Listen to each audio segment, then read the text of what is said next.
കേരളത്തിലെ കൊല്ലം ജില്ലയിലെ ചവറയിൽ ദേശീയപാതയ്ക്ക് സമീപത്തായി സ്ഥിതി ചെയ്യുന്ന ഒരു ഭഗവതി ക്ഷേത്രമാണ് കൊറ്റൻകുളങ്ങര ദേവീക്ഷേത്രം. ചവറ പഞ്ചായത്തിലാണ് ഈ ക്ഷേത്രം സ്ഥിതി ചെയ്യുന്നത്. ആദിപരാശക്തിയായ ദുർഗയാണ് ഇവിടത്തെ പ്രധാന പ്രതിഷ്ഠ. കൊറ്റൻകുളങ്ങര അമ്മ എന്ന് ഭഗവതി വിളിക്കപ്പെടുന്നു.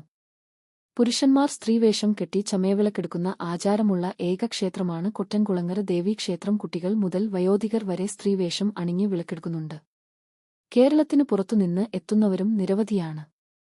പ്രതിഷ്ഠകൾ. പ്രധാന പ്രതിഷ്ഠ ആദിപരാശക്തിയാണ്.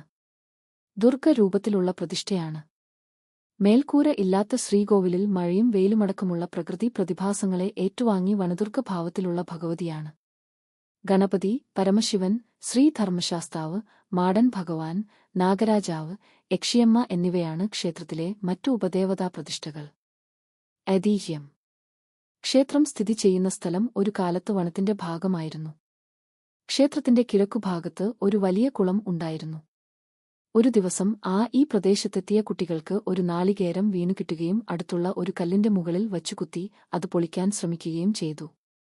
ആ സമയം ലോഹകൃഷ്ണം ആ കല്ലിൽ തട്ടിയപ്പോൾ അതിൽ നിന്ന് രക്തം കണ്ടെന്നു പറഞ്ഞു. തുടർന്ന് ഇവിടെ ഒരു ദുർഗാക്ഷേത്രം നിർമ്മിച്ചു.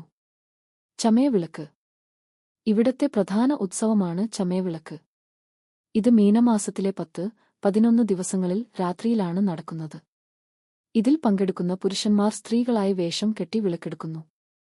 ദീപാരാധനയ്ക്കു ശേഷം പുറത്ത് എഴുന്നള്ളുന്ന ഭഗവതിയെ അനുഗമിച്ച് ചമയവിളക്കേന്തി ഭക്തർ പ്രദക്ഷിണം ചെയ്യുന്നു.